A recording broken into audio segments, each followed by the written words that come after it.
y tendríamos que pasar ya a lo que es la segunda parte que teníamos para el programa de formación tabáquica para profesionales sanitarios de la Asociación Española de Especialistas de Medicina del Trabajo en colaboración con la Asociación Española contra el Cáncer. Y entonces, a continuación, nos adentraremos en la percepción del riesgo asociado al consumo de tabaco. En esta sesión se abordarán cuáles son las variables que influyen en la percepción del riesgo de una persona cuando toma la decisión de consumir tabaco y también de mantener dicho consumo. Y sin más, el doctor Jorge Álvarez Casado, si puedes volver a hacer un pequeño resumen del currículum de Ángela para esta sesión, porque hay mucha gente que se ha conectado ahora. Estamos, creo que más de 50 personas. Jorge, si Bueno, puedes hacer un breve resumen para presentarla de nuevo para los que se han incorporado más tarde. Y sin más, damos paso a Ángela.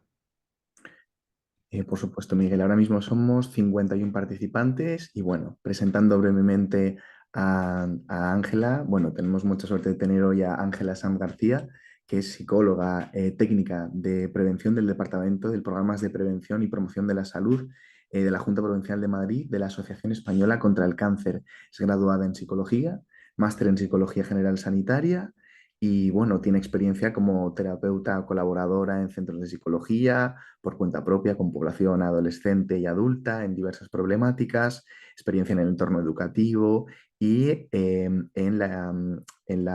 el diseño, implementación y seguimiento de programas de adopción de hábitos saludables. Nada, sin más dilación, Ángela, muchísimas gracias y te damos la palabra. Muchas gracias a vosotros y voy a proceder a compartir esto. A ver, ahora compartir. Vale, genial. Bueno, pues precisamente vamos a ver percepción de riesgo, ¿no? Con respecto al consumo de tabaco y qué variables hay, ¿no? Influyen ahí en esa percepción de riesgo. Claro, aquí hay una cosa que tener en cuenta y es que en psicología hay tantos modelos casi como psicólogos. Entonces, lo que he querido hacer es una recapitulación de algunos de los modelos teóricos planteados más importantes y que más se utilizan de cara a entender cómo varía la percepción de riesgo, ¿vale? La percepción del riesgo de cualquier conducta, pero que se puede aplicar precisamente a la conducta de fumar. Entonces, vamos a ver principales modelos: el modelo de creencias en salud, la teoría de la acción planeada, el paradigma psicométrico y los atributos de riesgo y heurísticos, sesgos que tienen que ver pues, con factores psicosociales. Entonces, modelo de creencias en salud. Vale, esto es uno de los modelos más empleados para explicar las diferencias en la percepción de riesgo. Consideran los comportamientos de salud como resultado del conjunto de creencias y de valoraciones internas que el sujeto aporta a una situación determinada. Entonces, la hipótesis de este modelo es que la conducta de los individuos va a descansar en dos variables principales. Por una parte, el valor que la persona atribuye a una determinada meta, que puede ser, por ejemplo, meta en salud, ¿vale? Vamos a decir, y la estimación que hace de la probabilidad de que esa acción llegue a acercarle a esa meta. Por ejemplo, os digo un ejemplo. Una persona que deja de fumar y en el momento en el que deja de fumar se pone a correr, ¿no? Y quizás quiere implementar como ese hábito saludable. Vale, pues claro, ¿qué valor atribuye a dejar de fumar?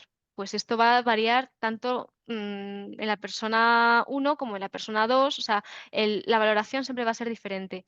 Y también, precisamente, ese mantenimiento de la conducta de correr va a variar también de la estimación que hace esa persona de que correr le permita cuidar su salud y, por tanto, hacerle evitar que fume, vamos a decir, ¿no? Entonces, em, en este sentido, va a haber como varias dimensiones que plantea el modelo y que tienen que ver con que una persona finalmente perciba más o menos riesgo y por tanto termine fumando o no.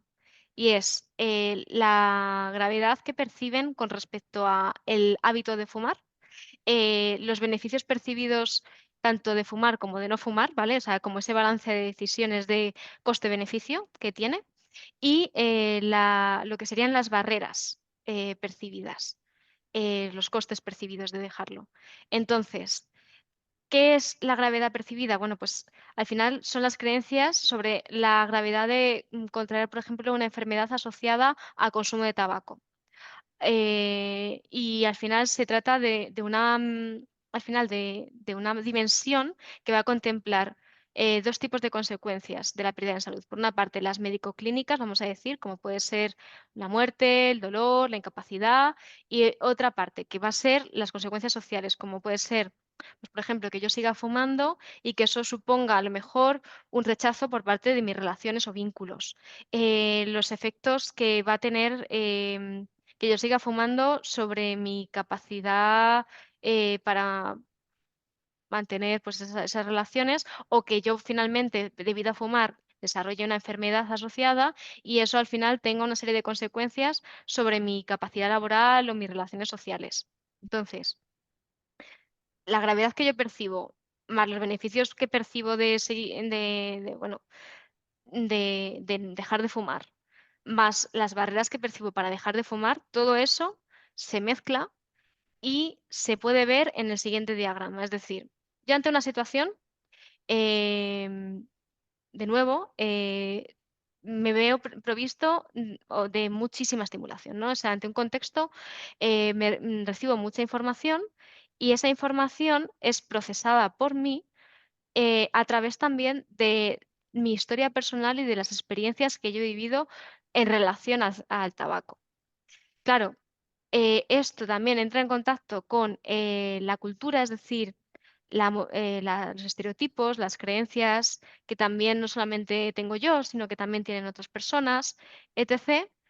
Y eso lleva a un desarrollo subjetivo, es decir, a una creencia, sí, una creencia que va a tener consigo una valoración positiva o negativa de dejar de fumar o de seguir fumando.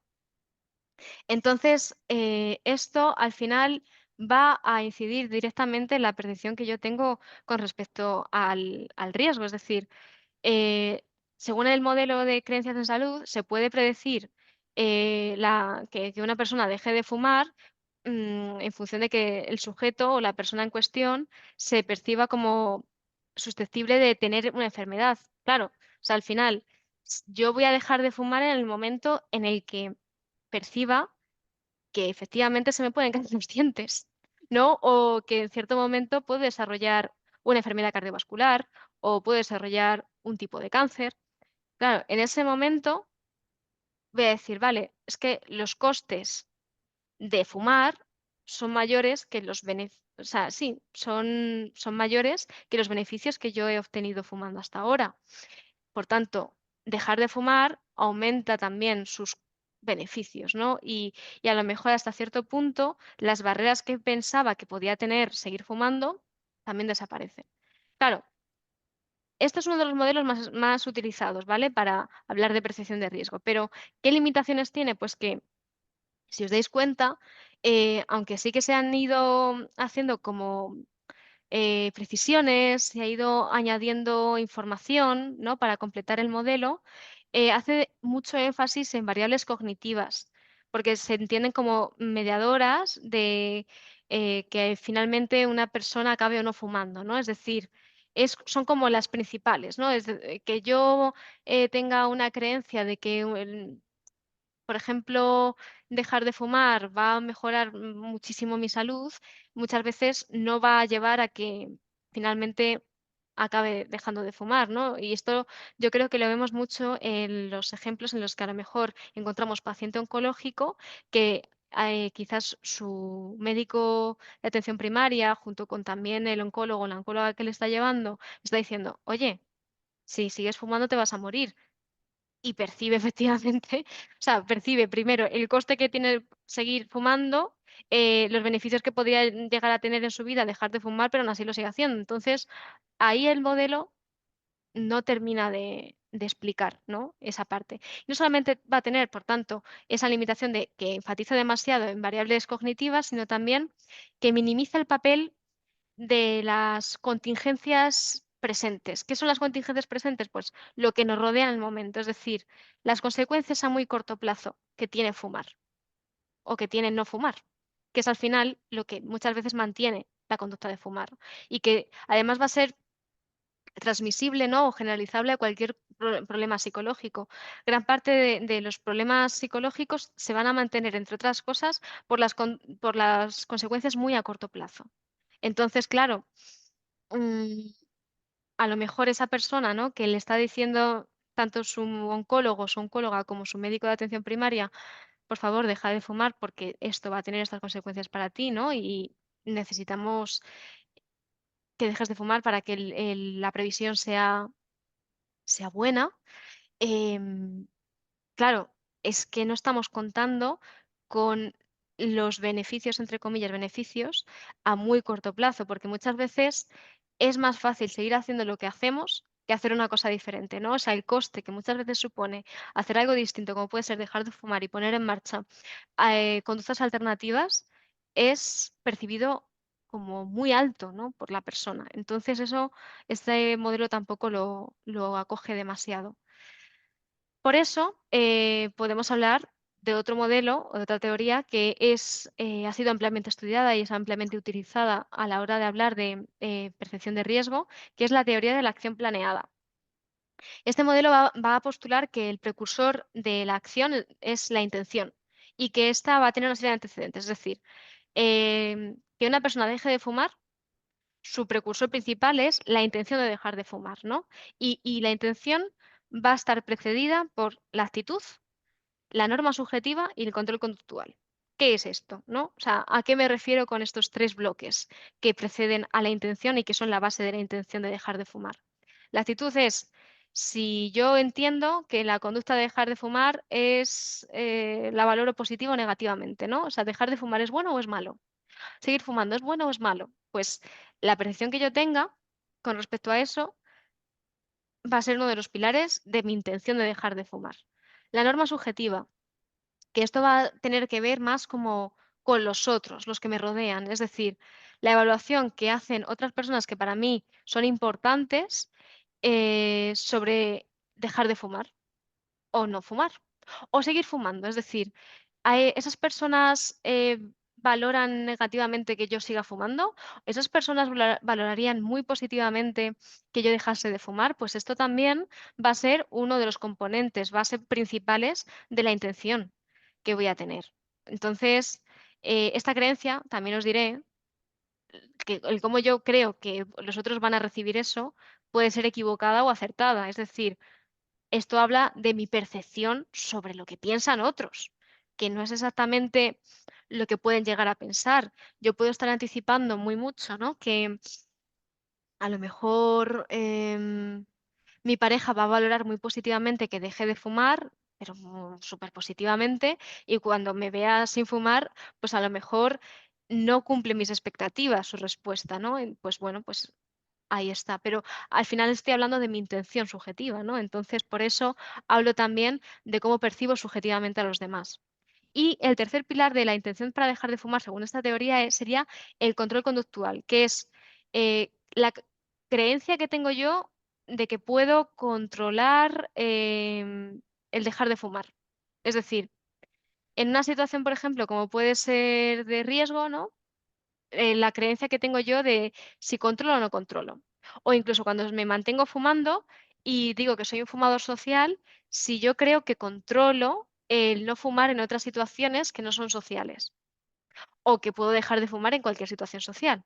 Claro, muchas veces esto va a ser un arma de doble filo, ¿no? Porque la creencia que yo tengo de controlar, al final, por una parte, puede tener una parte positiva en tanto que nos puede ayudar a trabajar la autoeficacia, es decir, yo creo que soy capaz de no fumar en esta super situación de riesgo, entonces me ayuda a efectivamente ponerme en marcha, tomar acciones y finalmente no fumar en esta situación.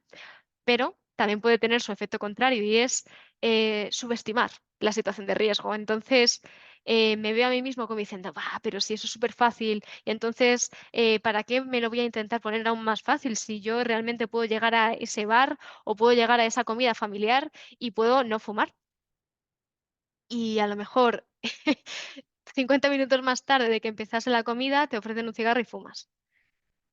¿Por qué? Porque has subestimado, ¿no?, tu control sobre esa situación. Esto es una cosa que en adicciones nos va a pasar muchísimo también. Entonces, el control percibido, junto con la intención, es uno de los determinantes inmediatos de esa conducta. O sea, la intención sí que es verdad que se va a sostener, o uno de los pilares va a ser el control, pero sí que es verdad que hay veces que incluso las podemos poner en el mismo lugar, ¿no? En el mismo, a la misma altura. Entonces, a la hora de evaluar la percepción de riesgo en el consumo, hay que tener en cuenta varios factores. Bueno, que me he saltado esta. Hay que tener en cuenta varios factores. Si el sujeto tiene motivación intrínseca para dejar de fumar o si simplemente acude a pedir ayuda por complacer a otra persona. Esto es súper importante también, ¿no? Porque si estamos hablando de una intención personal subjetiva, eh, claro, es que si no existe motivación intrínseca, es decir, si no existe como el motivo por el que quiero dejar de fumar, posiblemente vayamos a tener que trabajarlo en sesión, como profesionales en algún momento, ¿no? Es decir, que tus hijos o que tu familia quiera que dejes de fumar, no es un motivo suficiente. Puede ser un motivo necesario, a veces sí, según el caso, pero no es un motivo suficiente para finalmente dejar de fumar. También va a ser muy importante a la hora de evaluar la presión de riesgo según esta teoría, ajustar las expectativas en cuanto al tratamiento, porque al final el desajuste, muchas veces lleguen pensando esto va a ser súper fácil, ¿no? El yo controlo, que es al final lo que estábamos hablando de estos pilares de la intención, em, una subestimación de las situaciones o una sobreestimación del control que tú crees que tienes sobre el consumo, va a facilitar que precisamente tengas una caída, ¿no? Una recaída. Entonces va a ser súper importante ir desde el prisma de está muy bien que tú te veas seguro, ¿no? De poder saber qué hacer en ciertas situaciones y pensarte, poniéndote en marcha estrategias para no fumar, pero no lo sobreestimes, que eso también es una cosa que hay que ponerles, ¿no?, en situación. Y luego, por otra parte, también hay que tener en cuenta el lugar de control que tienen en cuanto al consumo. Es decir, piensa que es interno o externo, ¿no? Claro, hablábamos ahora de que del yo controlo, pero es que a veces no es el yo controlo, sino es el no lo controlo. No es un poco el del todo o nada. Es decir, o yo controlo y sobreestimo, ¿no?, mi capacidad de control sobre el consumo, o yo no controlo nada y voy a ser incapaz de controlarlo. Por tanto, subestimo todos los recursos que puedo llegar a tener para hacer frente a una situación. En cualquier caso, nos van a llevar a las mismas consecuencias, que es que esa persona finalmente acabe fumando. Entonces, esto también es una cosa que vamos a tener que valorar, ¿no?, dentro del contacto con el paciente, y vamos a tener que ver de qué manera podemos ajustarlo, ¿no? Porque a lo mejor nos toca trabajar esas creencias que pueda llegar a tener. Algunas limitaciones de este modelo pueden tener que ver con que no considera otras variables que por evidencia sí que se ha visto que influyen sobre la intención de fumar.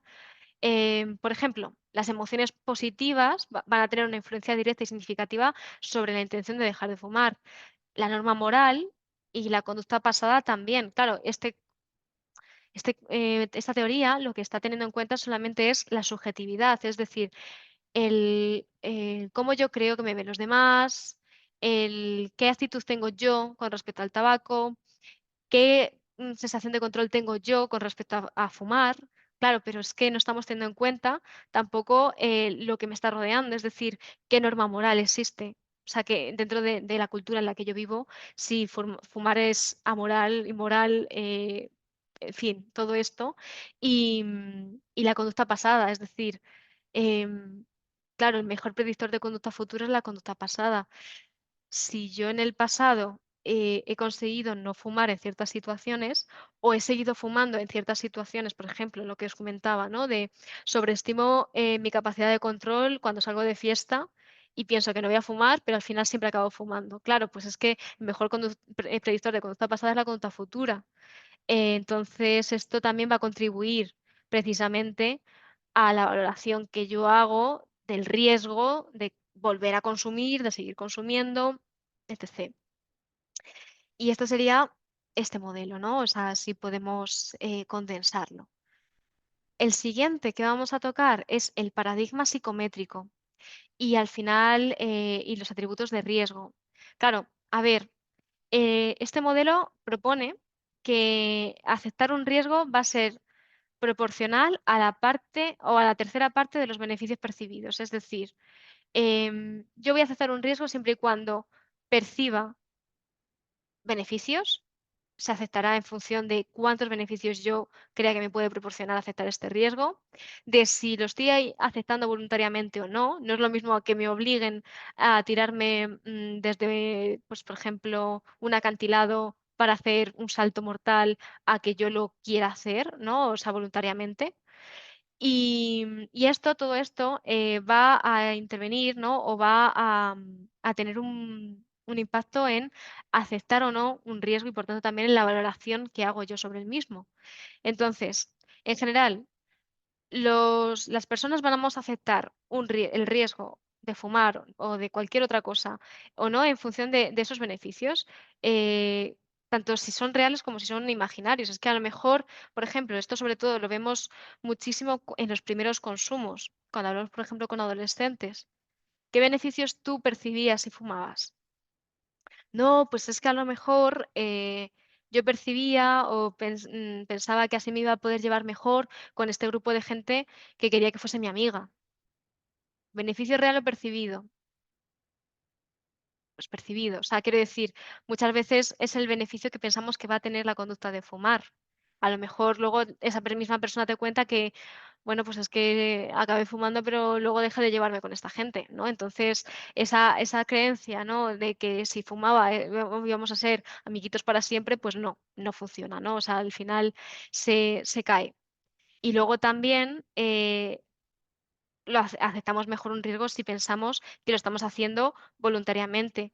Claro, aceptamos mucho más a lo mejor esquiar, tirarnos de un puente, fumar, en fin, cualquier cosa de estas, antes que algo que es un riesgo que no estamos aceptando voluntariamente, como puede ser, por ejemplo, que te diga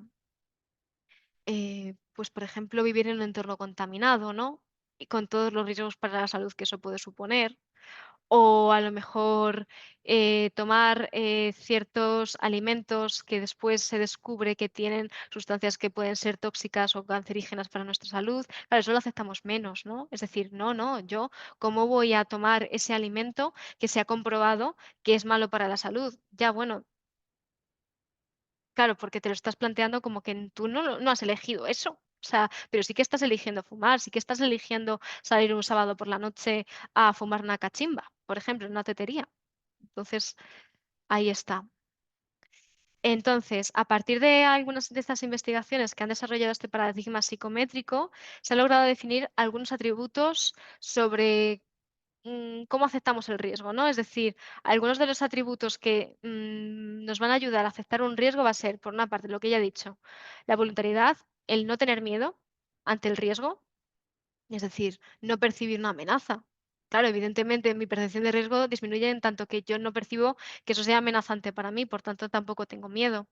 Que digamos, el conocimiento que yo tenga respecto a las consecuencias que puede tener para mí según evidencia científica. Esto también es súper importante, sobre todo en el momento presente en el que estamos bombardeados de comunicación y sobre todo en chavales más jóvenes, les llega tanta información errónea, real, no real, bien, mal, o sea, tantos datos que muchas veces no tienen ningún tipo de evidencia que al final no cuentan tampoco con conocimientos sobre los riesgos reales, por ejemplo, de consumir vapor.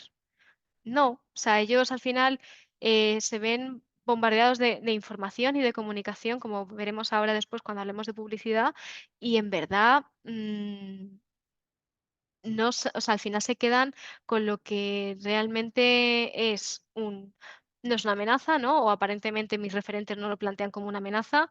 Yo lo estoy haciendo voluntariamente, lo hago porque quiero, no porque me lo estén pidiendo. Y aparte, tengo muchos beneficios, ¿no? Porque lo estoy haciendo con amigos, porque esto al final parece que supone como un tipo de conducta afiliatoria, ¿no? De afiliación con mis iguales, etc, etc, etc.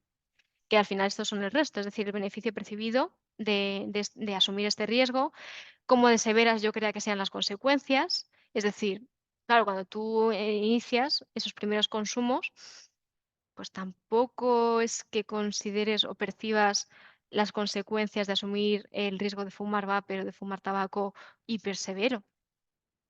Pues no, porque no lo estás viviendo en ese preciso momento. Entonces, esto sería un poco, por así decirlo, en lo que consiste, ¿no? Este paradigma psicométrico. Ya por último, encontraríamos los factores psicosociales o heurísticos, que son atajos mentales. Vale, aquí hay que tener en cuenta una cosa, que es un atajo mental. Otra cosa no, pero nuestro cerebro ha aprendido a que ante el gran volumen de información que nos viene del contexto, del entorno que nos rodea, ha aprendido a desarrollar ciertos atajos para intentar procesar la información de forma rápida, ¿no? Es decir, quitarse datos para al final quedarse con, entre comillas, lo importante. Muchas veces el problema de esto es que al final un atajo pues no suele ser un atajo, sino que suele ser un obstáculo, precisamente para poder percibir claramente pues, en qué situación estamos, qué contexto nos rodea, si existe una amenaza o no. Entonces, bueno, sí que es cierto que estos heurísticos se han ido seleccionando, ¿no? De una manera casi evolutiva, porque realmente nos han servido para salir de muchas otras situaciones, pero hay veces que no funcionan. Entonces, claro, al final simplifican la comprensión, pero precisamente en esta simplificación perdemos información. Algunos de estos ejemplos de heurísticos serían, por ejemplo, el de disponibilidad. ¿En qué consiste el de disponibilidad? Uy, esperad un momento. Vale, a ver. En estimar, o sea, en que yo estime que la probabilidad de que un evento ocurra es muchísima, ¿no? Es decir, a lo mejor en las noticias he visto que se ha dado una noticia concreta muchas veces, ¿no? O ha sido como el titular 2 veces a lo largo del último mes. Y yo, precisamente por haberme quedado precisamente con esa información del titular, ya pienso que esto ya es súper probable que vuelva a ocurrir, que no es real, porque realmente solamente ha ocurrido 2 veces en este mes y a lo mejor 2 veces en todo el año, pero claro, ya por la disponibilidad con la que cuento en esta información, es decir, como ha estado más disponible en mi entorno próximo en los últimos tiempos, ya pienso que va a estar ahí, ¿no? O que va a ser más probable que ocurra. Sesgo de anclaje el juicio se hace sobre una idea que se ancla en la mente y se ajusta y se acomoda la información en función a la idea base. Esto tiene que ver mucho con los prejuicios, ¿no? Es decir, por ejemplo, si yo pienso que a las personas fumadoras se les caen los dientes, bueno, esto es más o menos, puede ser real, ¿no? O sea, pero si yo a lo mejor pienso, no, es que las personas que no fuman son menos interesantes. Vale, pues yo ya me anclo en esta idea, este es mi prejuicio, a partir del cual voy a entender la realidad que me rodea. Entonces, cuando me encuentre una persona fumadora, antes de a lo mejor descubrir que es fumadora, voy a estar relativamente tranquila, pues teniendo una conversación con esa persona, tal, pero en el momento en el que yo le ofrezca un cigarro y me diga, no, yo no fumo tal, yo ya le voy a poner una serie de atributos de, bueno, pues una persona menos interesante, una persona, pues, no sé, como un poco saboría, ¿no? De decir, pues no sé, ¿por qué no fuma, no? Entonces, eso ya me ancla, ¿no? A una idea preconcebida que en realidad no es real. Luego habría otro heurístico, que es el de exceso de confianza, y esto tiene que ver bastante, ¿no? Lo que comentaba antes sobre la teoría de la acción planeada, que es que yo tengo muchísima confianza en mi propio juicio, es decir, No, claro, es que yo sé que soy capaz de llegar a esa reunión, de llegar a ese bar y efectivamente no fumar, porque alguna vez lo he hecho.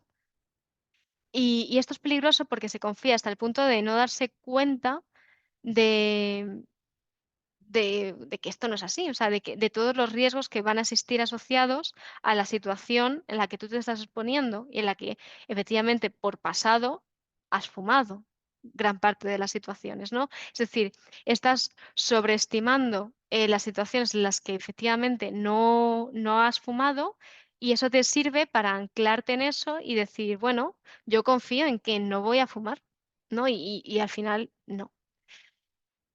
Luego, representatividad y esto también tiene que ver bastante con el exceso de confianza, es ignorar pues sí, probabilidades previas de un evento, en la medida en la que la información de ese evento se parece a los de los otros, ¿no? Es decir, bueno, como al final yo sé que, pues por ejemplo, en el bar el otro día no fumé, pues en la casa de Pepi no voy a fumar tampoco porque además en la casa de Pepi es igual de fumador, es un entorno igual de fumador que en la terraza del bar en el que estuve, y estuve además con una persona que se parece mucho a ella, que seguramente me va a ofrecer fumar. Pues es que estás ignorando precisamente la posibilidad de que te estés exponiendo a una serie de amenazas con respecto a la situación, ¿no? Y que te acaben llevando a fumar. Luego estaría el deseo de certeza, que es llevar o puede llevar a que las personas nieguen, ¿no? Esa incertidumbre. Es, por ejemplo, eh, quiero tener sensación de control sobre esta situación, es decir, yo no sé si esto va a pasar o no va a pasar, ¿no? Entonces voy a intentar como ponerme en el contexto de, vale, pues fijo, seguro que esto acaba pasando y a lo mejor tampoco es que tenga las probabilidades reales de que eso acabe pasando, pero yo ya me anclo en que esto va a pasar de esta manera. Pues eso es por el deseo de certeza que yo tengo con respecto a esta situación, porque os recuerdo que estos heurísticos o atajos mentales tratan de simplificar la información para facilitar la comprensión, porque el objetivo final de facilitar la comprensión es elegir una respuesta, ¿no? Es decir, actuar ante la situación que tenemos enfrente. Entonces, en el deseo de certeza, cuando tenemos incertidumbre, lo que queremos es seguridad. Es decir, vale, ¿qué va a pasar? Y en función de lo que yo me voy a decir qué va a pasar, así me preparo. Pero realmente eh, no tiene por qué, ¿no? O sea, no tiene por qué pasar lo que efectivamente tú te estás planteando que va a pasar. Afecto. Claro, aquí en este heurístico, pues las emociones se anteponen a esos procesos mentales y condicionan la percepción que tú tienes del riesgo. Si las emociones hacia una actividad son favorables, los individuos tienden a juzgar los riesgos como más bajos y los beneficios como más altos. En lo contrario, perciben los riesgos altos y bajos los beneficios. Por ejemplo, si tengo la creencia de que el tabaco me relaja, cuando estoy nervioso, pongo una balanza de los riesgos y las ganancias secundarias. Claro, es que ahí al final es como una situación en la que yo también al final estoy expuesto, ¿no? A una experiencia emocional, entonces pienso que fumar me va a relajar, lo pongo en una balanza y finalmente lo que ganan son las ganancias secundarias que yo creo que tiene fumar cuando estoy nervioso, pero en realidad no funciona así. Y luego estaría el optimismo ilusorio, ¿no? De la ilusión de invulnerabilidad, que es la creencia de que las personas tendrán pues, al final, digamos, menos, o sea, a ver cómo lo explico. En el optimismo ilusorio tendemos como a agrandar lo positivo, ¿no? Dentro de una situación. Entonces, consiste en la creencia de que las personas tendrán más experiencias positivas en su vida en comparación con sus pares. Es decir, claro, pues yo pienso que a mí me va a ir mejor fumando. Es decir, pues no pienso que voy a tener un cáncer de boca, no pienso que vaya a tener un cáncer de pulmón. Yo creo que a mí esas cosas no me van a pasar. Pues eso sería el optimismo ilusorio en ese sentido. Ahora, o sea, ya hemos hablado un poquito de esta parte teórica. Vamos a hablar también ahora de, bueno, de la publicidad, de las redes sociales y de los medios de comunicación, claro, porque lo teórico está muy bien. Ahora, ¿en qué contexto nos movemos, no? Porque ya en varios modelos, como puede ser el de la teoría de la acción planeada y en otros tantos modelos teóricos hemos comentado la importancia del contexto del ambiente, pues vamos a hablar del ambiente, ¿no? Y de cómo este influye en la presión de riesgo. Claro, aquí tenemos que tener en cuenta una cosa. En los últimos 30 años la historia ha cambiado muchísimo, porque hemos pasado de estas publicidades que veis en la diapositiva, es decir, de bueno, pues de plantear en estrategias de publicidad tabaco asociado a credibilidad o a profesionalidad, a éxito, a lujo también, incluso a estereotipos de atractivo sexual, planteando a la mujer como un objeto de reclamo, a estilos de vida que tienen que ver con modernidad, con aventura, con deporte, independencia. Pues hemos pasado de esto, que ya no se puede hacer, o sea, es decir, esta publicidad ya no existe, pero precisamente porque no se ha dejado de permitir, a nuevas estrategias. Porque claro, hay que tener en cuenta una cosa, y es que el público al que ahora se dirigen las tabacaleras es muy diferente.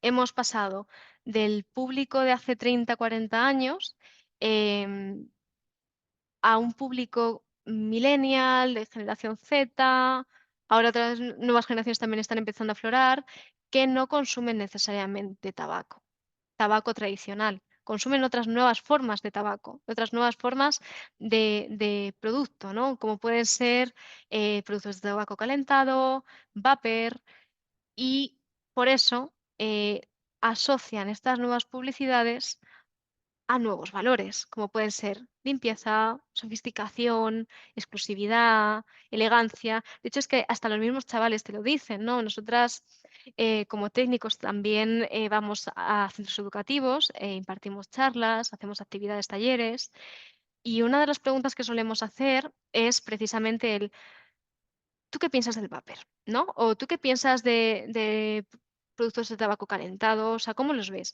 No, pues es que no huelen mal. Ay, pues es que el otro día me dieron a probar uno que sabía a fresa. O, buah, pues es que mi amigo tiene uno que tiene como colorines o tiene dibujitos y es súper chulo. Claro, es que este es el nuevo, ese es el nuevo público al que va dirigido, ¿no? Entonces, al final sí que es cierto que las tabacaleras han sabido muy bien cómo adaptarse, ¿no? Precisamente a estos nuevos públicos para que se sigan aceptando y realmente a lo que contribuyen es a una menor percepción de riesgo, ¿no? Para ese público. Claro, pues es que yo veo a lo mejor un vapor sin tener información, ¿no? Sin tener toda la información que existe desde la evidencia científica, desde entidades, ¿no? Como la nuestra, en la que estamos intentando hacer esa sensibilización, y a lo mejor sí me planteo que es vapor de agua, pero más que nada porque la publicidad me lo está planteando como algo limpio, azul, verde a veces también. Entonces, precisamente por todo este conocimiento colectivo, ¿no? Por todo el ideario colectivo, para mí eso se asocia a limpieza, a naturaleza, a salud también. Entonces, esto es uno de los nuevos retos, ¿no? A los que nos tenemos que enfrentar precisamente como profesionales y a los que a lo mejor vosotros en algún momento os encontráis en consulta, es decir, personas que quizás estén intentando dejar de fumar después de un tiempo de tabaco tradicional, imaginaos 20 años, y han querido pasar ahora al vapor, pero porque no lleva tabaco, entre comillas, o porque no es tan malo, ¿no? O porque es una situación intermedia hasta que finalmente lo elimine, ¿no? Bueno, es que si quieres dejar de fumar, o sea, quiero decir, es que precisamente, si no sé si os habéis metido en algún momento en alguna página web de estas marcas, ¿no? De nuevos dispositivos, pero es que literalmente lo plantean como una alternativa saludable con estudios que han financiado ellos mismos para dejar de fumar. Bueno, pues este es ahora el caballo de Troya al que nos enfrentamos, ¿no? Entonces, precisamente por eso queremos terminar, ¿no? El módulo de percepción de riesgo con esta actualidad, porque efectivamente este contexto que nos encontramos, estos productos culturales, van a también crear experiencia, ¿no? E historia en las personas a las que vamos a tratar y, por tanto, van a construir significados, ¿no? De lo que es el tabaco, de las atribuciones que hacen con respecto a él. En este caso ya no son de tabaco tradicional, sino de tabaco en forma de productos de tabaco calentados, de tabaco en forma de vapor, aunque no lleve tabaco per se, pero sí que sabemos que tiene una serie de compuestos a nivel del humo que son muy parecidos, muy similares a los del humo de tabaco tradicional. Entonces, bueno, ahí estamos, ¿no? Y con esto, esto sería todo. Este ha sido un poquito más rápido que el otro. No sé si tenéis alguna duda, alguna cosilla que queráis compartir. Muchísimas gracias, Ángela. Vamos a ver el chat, a ver si tenemos alguna pregunta para esta magnífica charla.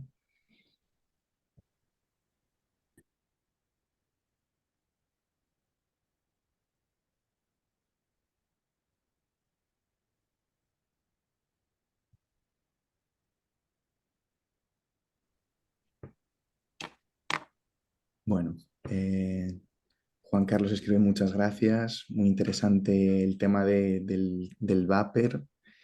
Jung-Ho Lee Kim escribe, ¿hay algún plan desde el gobierno para limitar el vapor? Bueno, el consumo de vapor. Muchas gracias. Bueno, está el anteproyecto de ley que se presentó en junio del año pasado por parte del Ministerio de Sanidad. Es cierto que ya han salido algunas de las líneas, ¿no?, que va a tener este anteproyecto y sí que se va a empezar a mantener una restricción mayor con respecto a estos nuevos dispositivos. En primer lugar, sí que ya se prohíbe la publicidad explícita en medios de comunicación. Técnicamente, a nivel de redes sociales, supuestamente existen restricciones de contenido en el que no se puede hacer una publicidad sobre el tema. O sea, técnicamente, si os metéis en las normas de las redes sociales, esto no es así, pero existen muchos huecos en los que precisamente creadores de contenidos y tabacaleras colaborando con creadores de contenidos se meten y al final acaban haciendo promoción. Entonces, sí que ahora mismo, actualmente, como tal vigente, no existe la restricción como tal, pero sí que existe bueno, una esperanza en ese sentido para empezar a limitar precisamente esto y sobre todo en las personas más jóvenes.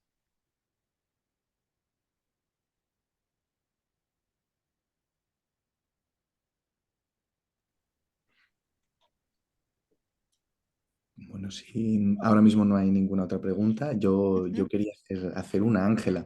Recién.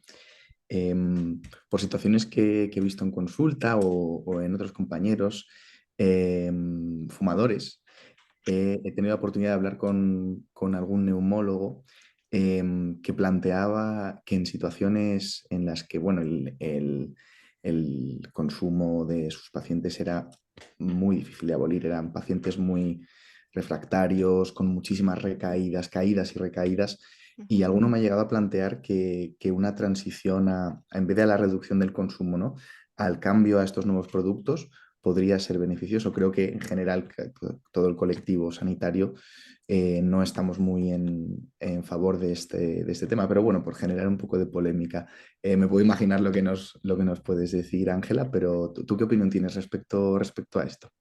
Pues a ver, sí que es cierto que cuando tú abordas un poco la literatura, hay algunos estudios que sí que plantean que para fumadores de largo alcance, iba a decir, bueno, de muchos años, eh, ha podido resultar una alternativa intermedia temporal para dejar de fumar. Pero es cierto que no todos los estudios son concluyentes con respecto a eso. Hay algunos que sí que apoyan esta idea, pero hay otros que no. Entonces, nosotros como asociación nos quedamos en los que no, porque como no hay muchos más estudios no concluyentes y además cuanto más tiempo pasa y más literatura se acumula, más se ve los efectos perjudiciales que pueden tener estos nuevos dispositivos, sí que estamos más en la postura de, bueno, si quieres dejar de fumar, sí que existen alternativas que tienen que ver con apoyo farmacológico unido a intervención psicológica que te pueden ayudar a dejar de fumar. O sea, quizás no es preciso pasarte al vapor para dejar de fumar. Quizás hay alternativas como puede ser en cierto momento los chicles de nicotina, los parches, el todacitán, o sea, opciones existen, ¿no? Entonces, ¿por qué quedarte con el vapor? ¿No? Al final eso es una manera de cambiar la morfología de la adicción. Te mantienes ahí. Pero es muy interesante, ¿eh? Porque es verdad que no es la primera vez que me lo comentan, que se ha comentado esto. Pero fíjate, yo ahí animaría a que diesen una vuelta desde dónde lo están diciendo, ¿sabes? Porque al final, quieras o no, por mucho que seamos profesionales sanitarios, estamos inmersos en un contexto cultural. Entonces, es que es fácil caer precisamente en ese argumentario. Totalmente. Comenta en el chat Juan Carlos que bueno, que muy chulo el cambiar la morfología de la adicción. Total, es que fijaos que muchas veces se dice, yo vapeo, pero es que no es que vapees, es que fumas vapor. O sea, no intentes engañarte porque eso ya lo ha hecho la tabacalera planteándote que si utilizas vapor, tú vapeas. Y es mentira. No es así. Bueno, claramente. Bueno, si no hay ninguna pregunta más, doy paso a Miguel Fernández, que va a despedir la charla. Bueno, muchas gracias, Jorge. Lo primero, agradecer a Ángela Sanz por haber estado con nosotros durante más de 2 horas y todo lo que hemos aprendido hoy con ella. Dar las gracias también a Vicente Talavera por hacer que esto haya sido posible desde el punto de vista técnico. Y recordar también al doctor Guillermo Soriano, que fue el impulsor de este curso y del que ya estamos en la segunda edición. Queremos emplazaros para la próxima sesión, que tendrá lugar el martes de la semana que viene, 1 de octubre, a las 5:30 de la tarde, hora de Madrid. El tema es muy interesante. Otras formas de consumo de tabaco y el impacto en la salud. Hablaremos del cigarrillo electrónico y el riesgo de padecer los diferentes efectos negativos que puede provocar en nuestro organismo. ¿Sabéis los que son los PTCs o los DSLN? ¿Conoces sus diferencias y cómo impactan en la salud? Si te interesan estas cuestiones y quieres conocer la regulación vigente para los cigarrillos electrónicos, no te pierdas esta sesión el próximo martes 1 de octubre a las 5:30. Muchas gracias a todos por haber estado con nosotros. Gracias. Muchas gracias a vosotros por invitarnos. Y nada, que tengáis muy buena tarde. Muchas gracias. Buenas tardes a todos.